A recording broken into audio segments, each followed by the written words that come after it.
한 해를 시작했는데 그 한 달이 훌쩍 지나가 버렸습니다. 참 시간이 빨리 가는 것 같아요. 우리가 한 달을 지나오면서 1년을 살아갈 하나님의 말씀으로 우리가 좀 결단하고 그 결단한 것들을 지켜나가기 위해서 우리가 어떻게 살아야 될 것인가 이런 것들을 결정을 좀 했죠. 그리고 여러분 한 달 동안 이렇게 지나고 나니까 어떻게 우리가 그 좀 믿음의 길을 잘 걸어오신 것 같습니까? 어떻습니까? 한 달도 안 됐는데 벌써 그냥 무너지거나 또 나태해지거나 그런 것들은 없는지 모르겠어요. 그래서 2월 한 달 동안에 우리가 이제 코로나가 이제 많이 가셨죠. 오늘도 보니까 마스크를 안 쓰고 그냥 오신 분들도 계셨는데 사실 그래도 됩니다. 아주 많은 사람들이 모이는 장소가 아니면 이제는 마스크를 좀 벗고 편하게 예배 드리고 찬송하고 이렇게 해도 되는데 그래도 조금 조심스럽다 보니까 아직은 그래도 쓰는 분들이 더 많으신 것 같기는 해요. 제가 우리 총회에서나 노회에서 이렇게 모임에 가보면 요즘에는 마스크를 자연스럽게 돕고 또 이야기하고 또 진행하고 하는 것들이 좀 익숙해졌습니다. 뭐 개중에는 쓰신 분도 있고 개중에는 벗으신 분도 있는데 어쨌든 많이 이제는 지나갔죠. 그래서 이제 그럼에도 불구하고 아직도 또 힘들고 또 그 코로나 여파로 어려움을 당하고 있고 또 이런 삶을 살아가는 분들이 계신 것 같아요. 뭐 저도 동일하고 마찬가지겠죠. 그래서 우리가 무엇인가를 이렇게 이런 어려움들을 만나고 이렇게 좀 힘든 시기를 보내고 있을 때에 우리들이 무엇인가를 하려고 하기보다 우리들이 하지 않고 누군가 이 일들을 해주면은 얼마나 내가 편할까 이런 생각을 해본 거예요. 근데 사람들이 각자가 살기가 바빠서 자기 하기에도 바쁘고 부족한데 누가 옆에 사람 일을 도와줍니까? 가정에서도 아내하고 부부가 같이 살지만 각자 할 일이 많다 보니까 아내의 일을 남편이 도와주는 것도 쉽지가 않고 또 남편의 일을 아내가 도와주는 것도 쉽지가 않아요. 자기 일도 하기도 바쁜 시대에 누가 와서 내 일을 도와주겠어요. 그래서 우리가 신앙인으로서 믿음을 가진 사람으로서 그러면 우리가 무엇인가 해보려고 아둥바둥해도 되지 않고 더 힘들어지고 어려운 일들을 우리가 만나게 될 때에 어떻게 해야 될 것인가. 이거는 2월 한 달 동안 좀 말씀을 나누고 기도하는 중에 우리가 좀 새롭게 결단했으면 좋겠다 이런 생각이 들었습니다. 그래서 주제는 하나님께 맡기는 삶이라고 하는 주제를 세웠지만은 그래서 결론이 그겁니다. 우리에게 다가오는 모든 일들을 우리가 무엇인가를 해결하려고 씨름하고 부딪히고 그리고 그걸 막 싸우기보다는 하나님께 맡기자는 거예요. 하나님께 맡기는 것이 결국 이기는 길이라고 하는 것입니다. 성경의 구약을 봐도 그렇고 성경의 신약의 말씀을 봐도 그렇고 한결같이 이야기하는 건 뭐냐면 네가 나에게 모든 걸 맡기면 내가 너에게 놀라운 은혜로 베풀어 주겠다고 하는 것입니다. 신약에 와서도 수고하고 무거운 짐을 지고 있니? 내게로 와라. 내가 그 짐을 가볍게 하고 쉬게 할 것이다 라는 것이 이 성경이 이야기하는 핵심이라고 하는 거예요. 근데 우리는 하나님이 그렇게 우리에게 말씀하셨음에도 불구하고 여전히 내가 그걸 붙들고 그걸 씨름하려고 하는 거예요. 하나님께 내어놓지 못하고 내가 뭔가 해보려고 열심히 부딪히는 삶을 살아가는 것들이 많이 있는 거예요. 물론 오해하지 마실 것은 내가 해야 될 노력에 그런 것들을 하지 않고 하나님이 해주시길 바라는 이건 잘못된 거죠. 무슨 일을 하기 전에 먼저 하나님 앞에 맡겨놓고 그 주어진 대로 내가 할 수 있는 것은 최선을 다해서 해야 되는 겁니다. 학생이 어디 공부를 해서 어디에 좋은 학교를 가든지 졸업하는 애들이 취직을 한다든지 할 때 하나님 나 어디 보내주세요 하고 아무것도 안 하면 되겠습니까? 거기에 가기 위해서 알아봐야 되고 또 찾아봐야 되고 그리고 공부를 해서 그 취업을 해서 최대한의 노력을 하고 하나님 앞에 내놓고 기도할 때에 하나님의 역사가 우리 가운데 이루어지는 것이죠. 그러나 아무것도 하지 않고 그냥 기도만 하는 거 아니라는 것입니다. 그래서 2월 한 달 동안에 우리가 뭐 하려고 하지 말고 좀 맡기는 삶을 살아보자. 그래서 특별히 하나님께 맡길 때에 거기에 진정한 복이 있고 형통이 있다는 것들을 우리가 너무 잘 알기 때문에 하나님께 맡기는 삶을 살아가자라는 것입니다. 그래서 우리 가운데 살아가다가 보면 여러 가지 일들을 만나는데 어떤 것들을 하나님 앞에 맡겨야 될 것인가. 오늘 첫 번째로 내 길을 여호와께 맡기라라는 주제를 가지고 말씀을 좀 해보려고 하는 것입니다. 우리가 걸어가는 길의 운전대를 여러분 누가 잡아야 될 것 같아요? 요즘에 정치인들이 그런답니다. 다 하나같이 국민을 위해서 일한다 그래요. 그죠? 뭐 여당도 마찬가지고 야당도 마찬가지고 대통령도 마찬가지고 국회의원도 장관도 다 국민을 위해서 일한다 그러고 다 자기 실속만 챙기는 거예요. 그죠? 우리 신앙인들이 주를 위해서 한다고 잘하죠. 그죠? 우리가 믿음으로 고백할 때 나는 주님을 위해서 일하겠습니다. 주님을 위해서 하겠습니다. 열심히 막 이렇게 이야기하고 실제적으로 보면은 자기의 유익만 구하는 거 있잖아요. 그죠? 똑같은 것 같아요. 정치하는 사람들의 모습을 보면 국민들은 안중에도 없는 것 같아요. 정말 힘들고 어렵고 정말 이 시기를 가운데 이 국민들을 위해서 희생하고 국민들이 낸 세금으로 월급 받으면서 일하는 사람들이 국민들은 안주에도 없는 것 같아요. 근데 요즘에 신앙인들도 마찬가지입니다. 하나님을 위해서 일한다 그러고 주를 위해 뜻을 위해서 주님의 뜻을 이룬다 그러면서 자기의 뜻을 이루기 위해서 얼마나 세상에서 열심히 사는지 몰라요. 정말 중요한 것은 우리의 가는 길의 운전대를 우리가 잡고 가면 안 된다는 것입니다. 하나님이 내 운전대의 운전자가 되셨어야 돼요. 그리고 우리는 그 옆에 타고 주님이 운전하는 대로 따라가는 삶을 살아가야 되는 거예요. 근데 우리는 내가 운전대를 잡고 주님을 옆에 태워놓고 주님을 마음대로 끌고 다니는 거예요. 주님이 해야 될 일은 뭐예요? 내가 원하는 것을 이루어 주기만 하면 되는 거예요. 그리고 내가 가고 싶은 대로 가는 거예요. 그게 여호와께 내 길을 맡기는 삶은 아니라고 하는 것입니다. 내 길에 하나님을 데리고 다니는 거지 내 길을 여호와께 맡기는 삶을 사는 것이 아니라고 하는 것입니다. 그래서 우리가 걸어가는 한 해의 길을 여러분 운전대를 하나님께 맡기시고 하나님이 운전하시는 대로 잘 따라가면 그 안에 우리가 찬양한 대로 하나님 앞에 복된 길이고 형통의 길이 우리 안에 넘치게 된다고 하는 것이 오늘 우리가 찬양으로 고백한 찬송가의 가사의 내용이라고 하는 것입니다. 복음성가 찬양사역자로 일하시는 장종택 목사님이라는 분이 있어요. 이분이 원래는 건축학과 출신인데 군대에 가서 찬양사역자 그리 아니하실지라로라는 찬양을 부른 사람이 군대에서 만나면서 그 사람의 도움으로 이 작곡 예배 편곡하는 거를 배우는 거죠. 그래서 이 갈림길에서 건축을 학도의 길을 걸어갈 것인가 아니면 내가 좋아하는 이 음악 찬양의 사역을 할 것인가를 범민하다가 이 찬양의 사역의 길로 접어들어요.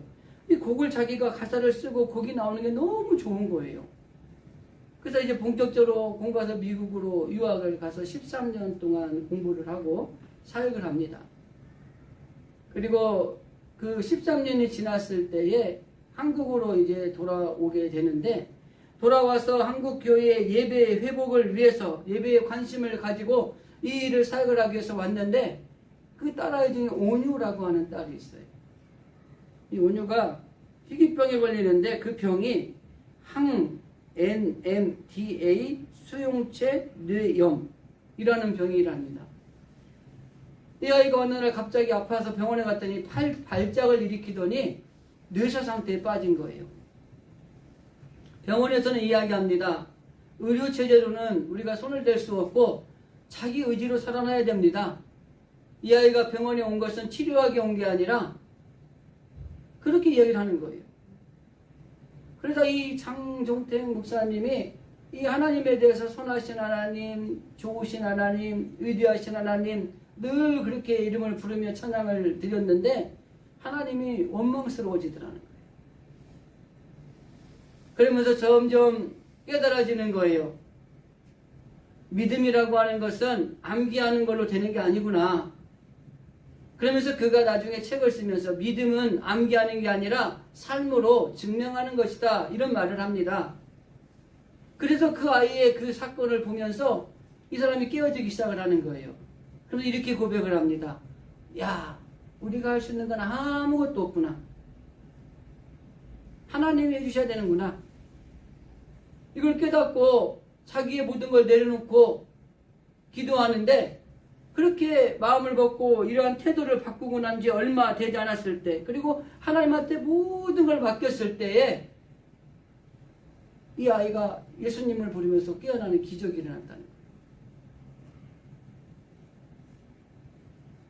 의술로는 치유할 수 없는 병이었고 임상실험의 대상이었던 이 아이가 치유가 된 것입니다. 그러면서 그가 나중에 고난을 통과한 것에서 그가 이렇게 고백을 합니다. 저에게 고난은 특별한 은혜였습니다. 고난 때문에 하나님께 더 나아갈 수 있었으니까요. 딸아이가 중환자실에 있는 것을 보며 생각했습니다. 내가 할 수 있는 일이라고는 아무것도 없구나. 모든 것은 하나님이 하셔야 되는구나. 그래서 더 하나님 앞에 낮아지고 찬양하게 됐다고 하는 것입니다. 이 정종택 목사님이라는 이 분이 4대째 믿음을 가진 가정이었어요. 그런데 아버지 영향을 참 많이 받았습니다. 그래서 부모의 신앙이 중요하다는 걸 깨닫는 거예요. 이 아버지가 이 아들에게 늘 강조했던 것이 신앙이 3가지랍니다. 그 중에 하나가 뭐냐면 첫째는 주일 성수하라는 거예요. 아주 완고할 정도로 세상과 타협하지 말라는 것입니다. 그 아버지가 자영업을 운영하셨는데 주일날 문을 연 적이 한 번도 없답니다. 물론 이분이 그랬다는 거예요. 그러한 자세를 가지고 주일을 성수하겠다라는 마음을 가지고 그 아들이 그 아버지의 영향을 받아서 자기는 주일 성수에 대한 것만큼은 분명했다고 하는 거예요. 두 번째가 말씀 묵상입니다.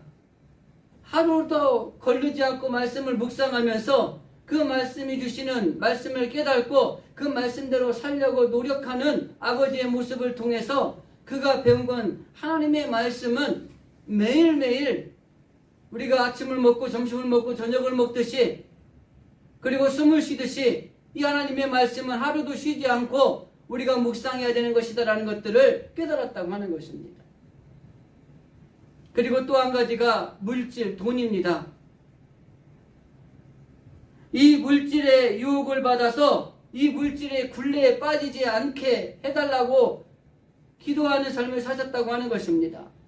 그래서 지금 목회를 하고 찬양 시작을 하는데도 그의 아버지는 전화를 해서 이렇게 얘기한답니다. 돈의 유혹에 빠지면 영혼의 관심을 가질 수 없고 그 외의 것들에 관심을 가지기 때문에 사건 묵자가 될 수 있다. 그러니까 물질에 대해서 자유할 수 있어야 된다. 이 이야기를 지금도 하신다고 하는 거예요. 그리고 우리가 신앙을 가지는 것이 굉장히 중요합니다.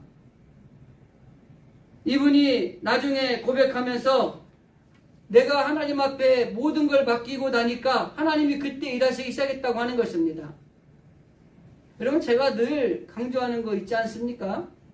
우리가 성경을 다 외우지 못하고 다 알지 못하고 그래도 신앙생활을 어떻게 하는 것이 잘하는 것인가, 어떻게 하는 것이 못하는 것인가 제대로 알지 못해도 2가지만 잘하면 된다 그랬잖아요. 첫째가 뭐죠? 하나님이 해주셔야 됩니다. 나는 아무것도 할 수 없습니다. 하나님 도와주십시오. 이거 하나입니다. 또 한 가지는 뭐죠? 하나님이 다 해주셨습니다. 주님 감사합니다. 주님 영광을 받으십시오. 요거 2개입니다. 우리가 막 성경을 달라 외우지 못하고 어떻게 믿음 생활하는 게 잘하는 것인지 몰라도 정말 내가 할 수 없다는 걸 고백하고 하나님이 해주셔야 된다는 것을 하나님께 맡기는 삶을 살아갈 때에 거기에 놀라운 역사가 일어나는 것입니다. 무엇인가 좋은 일이 있고 잘 되는 일이 있고 축복의 일이 일어났다면 그건 내가 열심히 노력하고 수고해서 된 것이 아니라 다 하나님이 해주셨다고 하나님께 영광을 돌리는 삶을 살아가는 겁니다. 우리 그런 거 있잖아요. 나 때문에 잘 된 건 아닌데 누군가가 아이고 그래도 장로님이 그리고 권사님이 하셔서 이렇게 우리가 잘 된 겁니다. 얘기하면 참 좋잖아요. 저는 노예에서 일할 때도 아직도 막내급에 들어가요. 그런데 가끔 모이면 그럽니다. 그래도 우리 배한정 목사님이 계셔서 우리 노예 임원회가 감초 같아. 꼭 있어야 돼. 이렇게 얘기를 해주는 분들이 계세요. 잘난 건 아니지만 기분이 좋잖아요. 여러분, 우리가 이런 사람들이 돼야 돼. 어디서나. 정말 하나님 앞에서 마찬가지로 하나님이 우리를 보실 때 정말 필요한 사람이야. 거기에 꼭 있어야 될 사람이야. 저런 사람이 꼭 나에게 필요해. 이런 인정을 받는 이런 사람들이 돼야 되는 것입니다.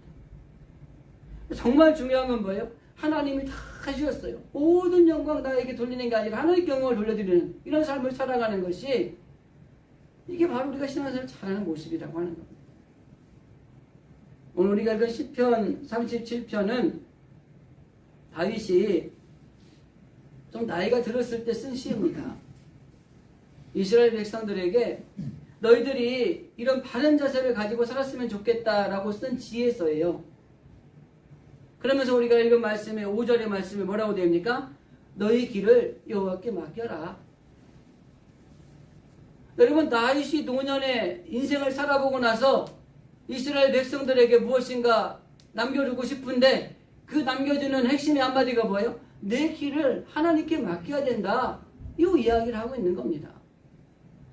다윗이 인생을 살아보니까 내 가는 길을 주님께 맡겼더니 하나님이 내 길을 형통케 하셨고 하나님이 주시는 복된 삶을 살아갈 수 있었다는 것을 고백하고 있는 것입니다.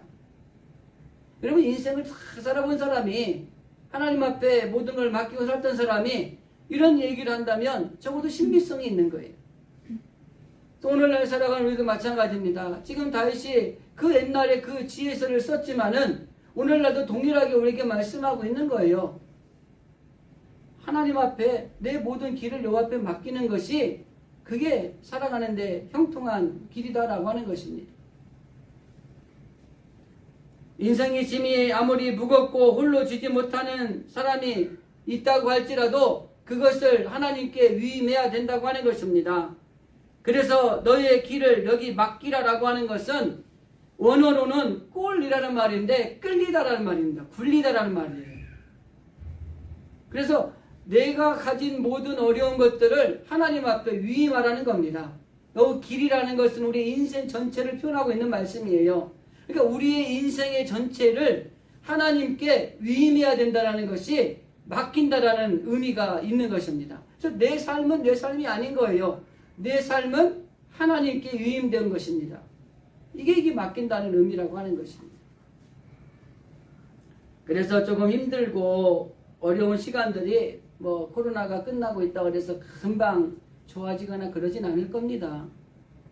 교회가 60% 정도밖에 출석률이 이 코로나 이전보다 60%밖에 안 된대요, 평균적으로. 많은 이들이 돌아올 수 있는 시간이, 굉장히 많은 시간이 필요하고 돌아올지나 모르겠다고 하는 것입니다. 교회적으로도 어려워요. 경제적으로도 코로나 여파로 인해서 참 많이 어려워요. 요즘 가스값이 폭탄이라는 말을 쓰더라고요. 모든 게 안 오는 게 없습니다. 살기가 팍팍해지고 힘들어집니다. 자영업자, 소상공인들은 살 수가 없다고 몸부림치고요. 졸업 시즌에 화해에서 꽃이 나와야 되는데 난방비 때문에 이거 다 지금 폐업을 해야 될 지경이라고 한탄들을 합니다. 금방 좋아지지 않아요. 아직은 어려워요. 힘든 시기가 우리에게 더 남아 있습니다. 이게 몇 년이 갈지 모르겠습니다. 이러한 시기에 정말 우리가 필요한 것은 뭐예요? 다윗은 말하는 것입니다.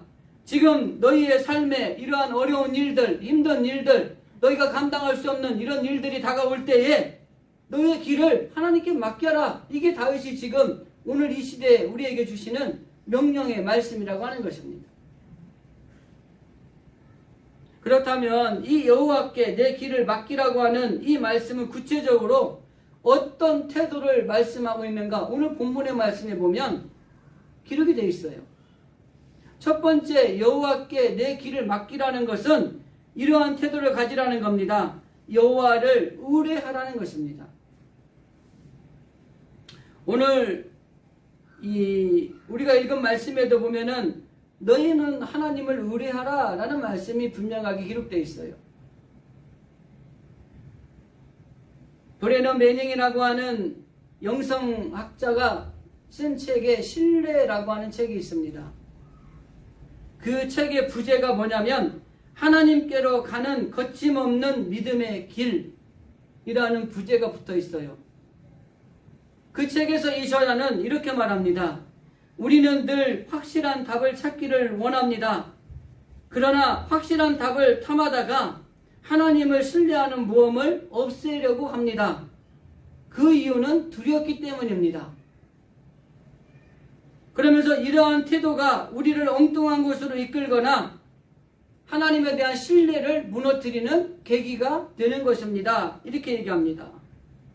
여러분, 신뢰는요, 하나님 아버지의 애정을 얻게 하는 가장 귀한 보배가 신뢰입니다. 그렇기 때문에 누군가가 나를 신뢰한다는 것은 어떤 값진 부하보다도 더 귀한 걸 얻고 있는 거예요. 그리스도인들이 하나님 앞에 내가 너를 신뢰한다는 인정을 받는다는 것은 세상에 어떤 것과도 바꾸지 못할 너무 값진 귀한 보배라고 하는 것입니다. 그런데 그 하나님과의 신뢰를 깨뜨리고자 하는 많은 태도를 가운데 하나가 뭐예요? 두려움이라고 하는 것입니다. 그래서 우리가 자비와 은총을 하나님이 우리에게 허락해 주셔서 그 은총을 받는 사람들은 참 많은데 자신을 하나님께 온전히 맡기고 하나님을 신뢰하는 사람들은 적은 거예요. 하나님이 주신 은혜와 자비와 긍휼과 은총은 수도 없이 우리들이 받아 누리고 살아가는데 우리는 하나님에 대한 신뢰가 약한 거예요. 하나님이 말씀하십니다. 하나님은 기쁨과 위안 속에서 뿐만이 아니라 역광과 환난과 고난 속에서도 확고부동하게 아버지를 신뢰하는 영혼들을 반기시는 분이라는 겁니다. 잘 나갈 때도 하나님을 신뢰해야 됩니다. 그게 뭐예요? 하나님이 주셨습니다. 주님 감사합니다. 하나님의 영광을 받으십시오. 이게 하나님과의 잘 나갈 때 신뢰입니다. 역경과 고난과 시련 속에서도 우리가 하나님 앞에 신뢰가 있어야 됩니다. 하나님, 나는 할 수 없습니다. 하나님이 해주셔야 됩니다. 이게 바로 주님 앞에 우리가 힘들고 어려울 때 주님을 신뢰하는 모습이라고 하는 것입니다. 그런 사람을 반기는 거예요. 그런데 좀 잘 나갔다고 교만하고 의시되는 사람, 너무 힘들고 어렵다고 하나님을 바라보지 않고 절망하고 낭망하고 포기하는 사람, 하나님이 반기는 사람이 아니에요. 그래서 우리는 아무리 힘들어도 하나님을 신뢰하는 믿음이 있어야 되고 아무리 잘 나가도 하나님을 신뢰하는 믿음을 가지고 살아가는 게 중요하다고 하는 것입니다. 그래서 교만하지 마시고 낭망하거나 절망하고 포기하지 마세요. 어떤 경우에도 주님을 신뢰하면 그 주님의 신뢰 가운데 놀라운 축복이 하나님이 예비하신 복이 우리들의 삶 가운데 펼쳐지는 놀라운 은혜를 경험하게 될 것입니다. 그래서 하나님이 구하는 자들에게 주시지 않겠느냐라는 말씀을 하시면서 구약에서 이런 말씀을 하세요. 하나님을 신뢰하는 영혼들에게 큰 소리로 말합니다. 내가 그들에게 나라의 절반이나 주겠다.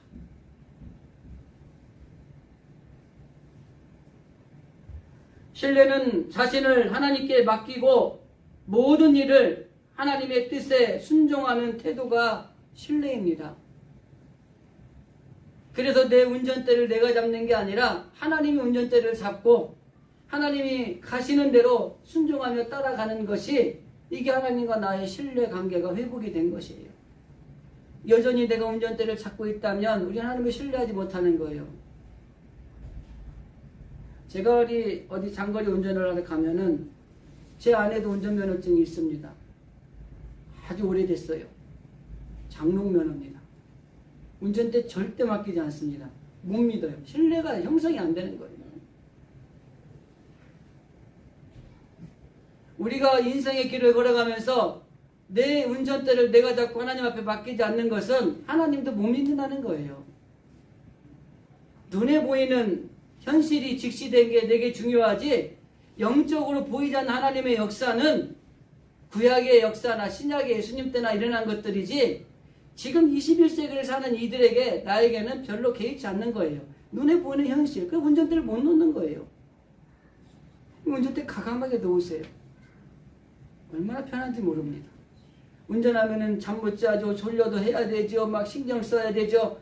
옆자리에 앉으면은요, 뒷자리에 앉으면은요, 운전 신경 쓰지 않고 운전하는 사람 하면 되고, 난 자도 되고, 먹어도 되고, 놀아도 되고, 노래해도 되고. 근데 그 운전대를 못 놔가지고, 불안해가지고, 두려워가지고, 신뢰하지 못하는 모습들이 우리 가운데 너무 많이 있다고 하는 것입니다. 그래서 저와 여러분이 하나님을 온전하게 신뢰하고, 또 정말 우리에게 필요한 것은 하나님을 의지하고, 하나님을 신뢰하며, 하나님께 모든 걸 맡기는 게 필요하다고 하는 것입니다. 3절의 말씀에 여호와를 의뢰하고 선을 행하라. 땅에 머무는 동안 그의 성실을 먹을거리로 삼을지어다. 여기 여호와를 의뢰한다는 것은 하나님과 나를 하나로 연결하고 하나님께 이끌리는 삶을 살아가라 그 말입니다. 그러니까 하나님과 나는 하나가 돼서 하나님이 이끌리는 대로 따라가는 거예요. 앞에서 언급한 대로 말씀을 드리면 운전대를 주님께 맡겨놓고 나는 주님이 가는 대로 예 주님 글로 가라고요. 가겠습니다. 그리고 가는 거예요. 이게 의뢰하는 거예요. 그리스도인들은 하나님께 모든 것을 맡기고 선을 행하는 일에 변함이 없어야 된다고 하는 것입니다. 그 이유는 선하신 하나님은 살아계신 하나님이기 때문에 그래요. 그래서 여호와를 의뢰하고 선을 행하는 사람은 하나님이 살아계시다는 것을 확실히 믿고 신뢰하는 사람들이 할 수 있는 태도라고 하는 것입니다. 그래서 우리가 하나님께 내 길을 맡기라고 하는 말의 첫 번째 태도는 여호와를 의뢰하라는 겁니다. 하나님께 모든 걸 맡기라고 하는 겁니다. 두 번째는 여호와를 기뻐하라는 말입니다. 4절 말씀에 보면은 또 여호와를 기뻐하라. 그가 내 마음의 소원을 이루어 주시리라 라는 말씀이 있어요. 여기서 기뻐하라는 원어는 웨이트 안나그라는 말입니다. 이 말은 무슨 뜻이냐면 고상한 기쁨을 충분히 누리다 라는 뜻이에요. 그래서 여기에서 기뻐하라는 것은 믿음으로 하나님께 맡기고 하나님이 주시는 기쁨을 누리라고 하는 것입니다. 내 길을 여호와께 맡긴다라고 하는 것은 하나님이 주시는 기쁨 가운데 살아간다고 하는 것이에요. 여러분 세상이 주는 기쁨은 뭐죠? 조건적인 기쁨입니다. 무엇인가 조건이 형성이 됐을 때 기쁜 거예요. 그죠? 조건이 형성이 안 되면 슬픈 거예요. 하나님이 주시는 기쁨은 조건이나 상황에 상관없이 기쁨이 넘치는 삶을 살아가는 것이 이게 하나님 안에서 기뻐하는 모습이라고 하는 것입니다. 뭐가 있어서 기쁜 것이 아닙니다. 없어도 기쁜 거예요. 땅에 소출이 없고 그리고 외양간에 송아지가 없고 열매가 없다고 할지라도 하나님으로 인하여 나는 기뻐하는 것입니다. 주님 때문에 기쁜 거지 무엇이 있어서 기쁜 게 아니에요. 주님 때문에 여호와를 기뻐하는 삶을 살았더니 하나님이 내 마음에 소원을 이루어 주신다는 거예요. 소원을 이루려고 무지하게 싸우고 노력할 것이 아니라 하나님 안에서 기뻐하는 삶만 살았는데 하나님이 우리의 소원을 아시고 그 소원을 이루어 주신 거예요. 돈이 필요하면 돈을 주시는 거고요. 지식이 필요하면 지식을 주는 거고요. 명예가 필요하면 명예를 주시는 거예요. 여러분 부자가 되려면요. 정말 하나님 주시는 부자가 돼야 돼요. 미국의 존 워너나 카네기나 이런 분들 있죠. 하나님 앞에 정말 복을 받은 사람들이에요. 재물의 복을. 10의 구조를 드리고도 살 수 있는 엄청난 부. 이것도 하나님이 주시는 거예요.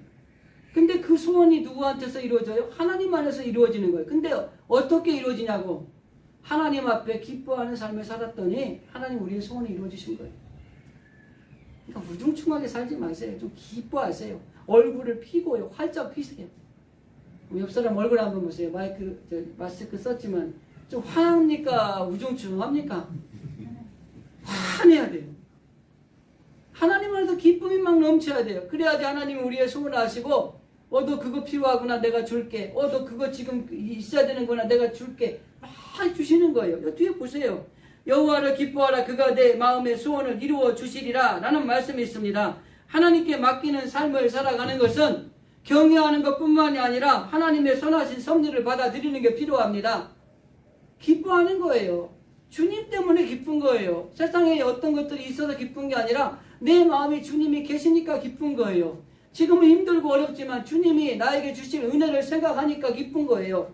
여호와를 기뻐하라. 그리하면 내 길을 여호와께서 지도해 주실 것이라고 하는 것입니다. 한 가지만 더 말씀드리겠습니다. 내 길을 여호와께 맡기라는 것은 여호와를 기다리라는 것입니다. 미국에 오실 때 중반에 목사님이 막 원고를 써가지고 출판사에 막 보냈어요. 근데 이 출판사 전부 다 빠꾸를 맞는 거예요. 가지고 너무 상심을 해가지고 이 원고를 전부 다 쓰레기통에 처박아 버리면서 다 갖다 버리라고. 근데 그 안에 사모님이 여보 그래도 그러면 되냐고 그래가지고 이 사모님이 이 원고를 가지고 이 출판사를 찾아간 거예요. 근데 출판사 사장이 이 막 두툼하게 싸운 원고를 보더니 펼쳐봤어요. 가지고 그 책을 그 출판사가 냈습니다. 그 책이 뭐냐면 노만 빈세트 필 목사님이 지은 긍정적 사고방식이라는 책이에요. 이게 세계적으로 베스트셀러가 돼 수백만 권이 나갑니다. 만일에 그 노만 빈세트 필 목사님의 아내가 포기했더라면 이 엄청난 베스트셀러 책이 나올 수가 없었어요, 세상에. 오늘 우리가 읽은 성경 말씀 7절에 이렇게 기록되어 있습니다. 여호와 앞에 잠잠하고 참고 기다리라. 자기의 길이 형통하며 악한 길을 이루는 자 때문에 불평하지 말지어다. 기다리면 때가 오는데 기다리지 못하고 포기하는 것이 얼마나 많은지 모릅니다. 세상에서도 그래요. 신앙생활하는 믿음의 사람들도 보면은 기다리고 때가 되면 하나님의 주는 놀라운 축복이 있는데 그 축복을 기다리지 못하고 포기하는 성도들이 얼마나 많은지 몰라요. 하나님을 의지하고 참고 기다리면 반드시 때가 옵니다. 더 나아가서 하나님이 맡기고 하나님을 기다리는 사람들의 소원은 하나님이 다 기억하시고 이루어 주시는 분이세요. 소원을 가지시고 하나님께 맡기고 그분을 철저하게 의뢰하고 그분 안에서 기뻐하고 그분이 이루실 때까지 참고 기다리면 하나님이 예비하신 복을 우리에게 주시는 분이 바로 우리 하나님이시라고 하는 것입니다.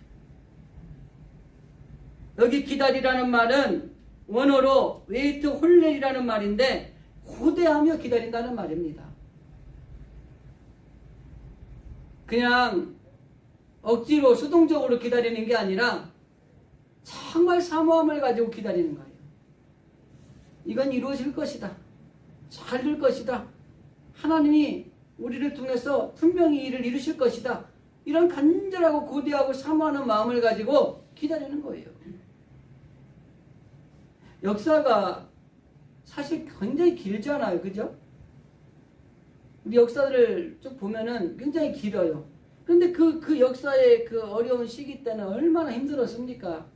일제시대, 6.25를 전쟁을 통해서 어려운 시대, 우리나라 역사만 보아도 얼마나 많은 어려운 시기들이 있었어요. 그죠? 보릿고개 시대도 있었고. 그런데 이게 지나왔잖아요. 그리고 그때를 생각해 보니까 놀라운 이 대한민국. 우리나라가요, 얼마나 하나님 앞에 복을 받은 나라인지 아세요? 뭘 해도요, 세상에 나가면 10등 안에 들어요. 우리나라가.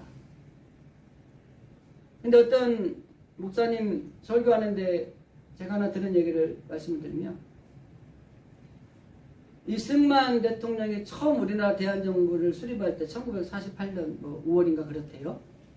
그때에 처음 회의를 열고 국회의원들을 모여서 할 때에 여러분 어떤 일이 있었는지 아세요?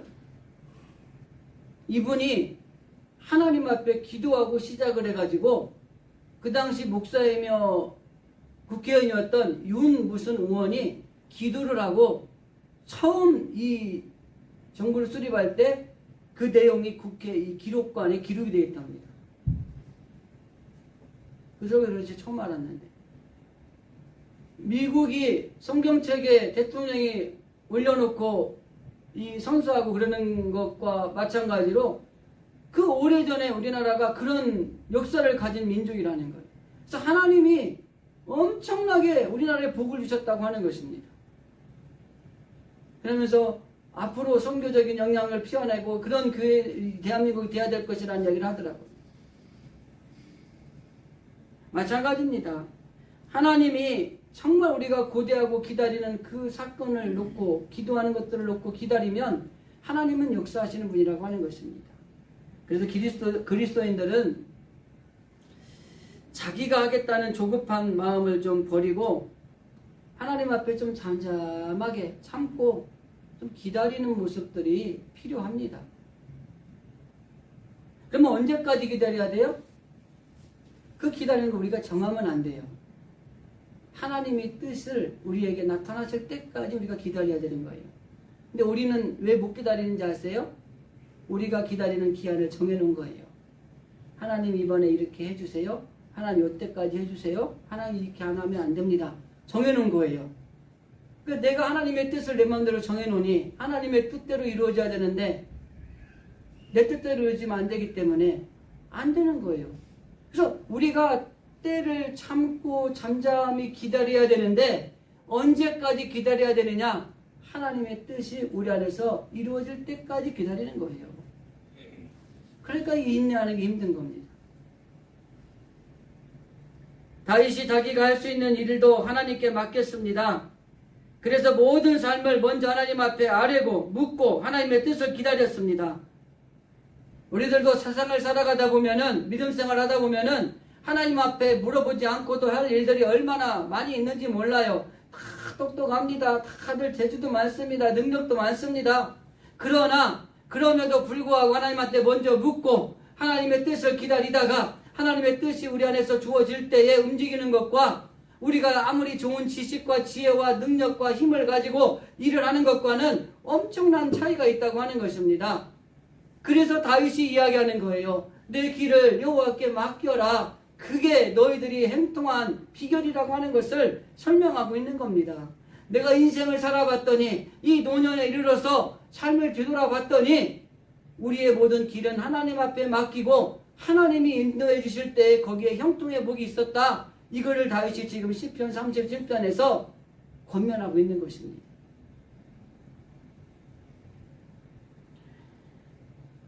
말씀을 정리하면서 바보새라는 새가 있어요. 바보새라고 불리는 그 새의 이름은 알바토르스라고 하는 긴 날개를 가진 새입니다.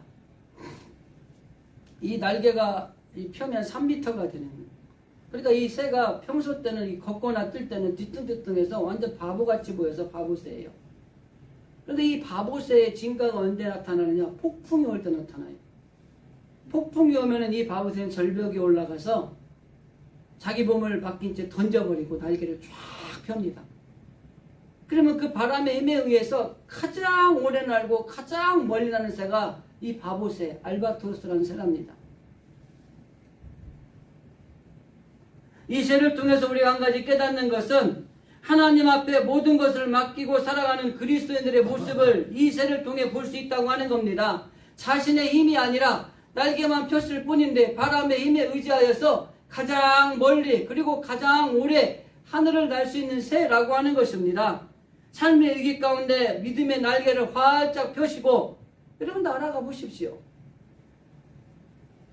그리스도의 진가가 드러나게 될 것입니다.